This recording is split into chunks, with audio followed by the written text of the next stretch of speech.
Okay, so here we are. We have a 2009 Toyota Prius. We're getting a code on our dash check engine light, and it's saying we checked it with our fixed device here. We plugged it into the port in the car to fix it, and it has an app for our phone. It told us that we're getting a faulty mass airflow sensor, which this is the new one.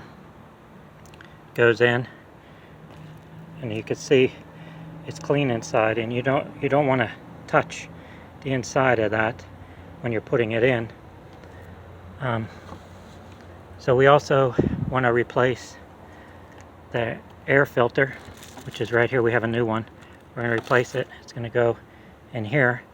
We also had a code on the car of an evap problem. Now usually the evap problem is a gas cap. So we ordered a new one from Rock Auto, and when you know what, they sent us the wrong one.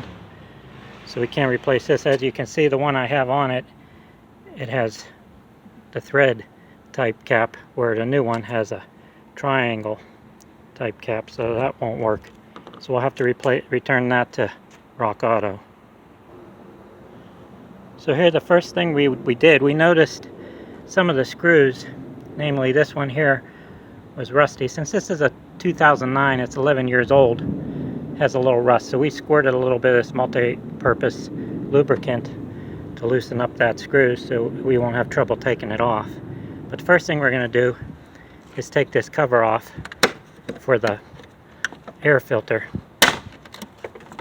You want to release these three here, and then there's another clamp back there, and it just picks up like this. And there's our old air filter.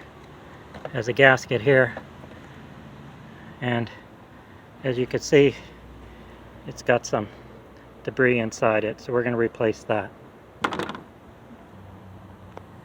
Now, to replace the mass airflow sensor, the mass airflow sensor is this device right here.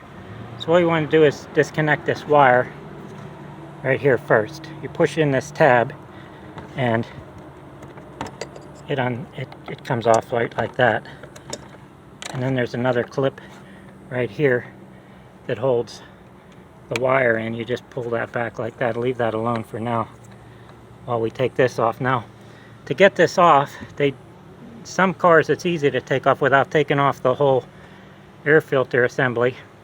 But in this case, they put it right here in front of this filler cap for the coolant, and we can't get the screwdriver in. So what we're going to do is take this off, and there's a screw right down here that holds the assembly onto the carburetor, and then there's a screw here and a screw here we're going to take off, and then of course this is going to take off the air intake.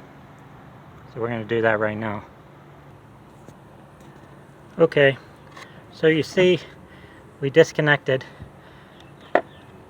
the screw from that, and then the back screws, and we loosened up that screw that was holding this onto the carburetor. And now we're going to take the mass airflow sensor off. As you see, there's a screw there and a screw here. We want to take those out. Okay, so here we've taken the screws out, and we want to remove the old mass airflow sensor. And as you see, it's a little dirty. Now, the new one, like I said, you don't want to touch these items inside here, because your skin, the dirt from your hands and your oil from your hand could damage that. So you don't want to touch them. You just want to touch the outside here. And then you put it back in the same way you took out the other one, and then you put the screws back in. Okay, so now we have the new mass airflow in. We're going to put it back on the intake of the carburetor and on the air hose, and hook up the bolts in the back, just like this, down in here. Okay, and then you want to remember to hook the wire back up too. just snap it back in place like that. And then of course we put in the new air filter, discard the old air filter, and you just put the cover back on and snap the snaps back on, and that's all. There's your new mass airflow sensor in there, and we're going to drive it and hopefully the code will go out. So thanks for watching.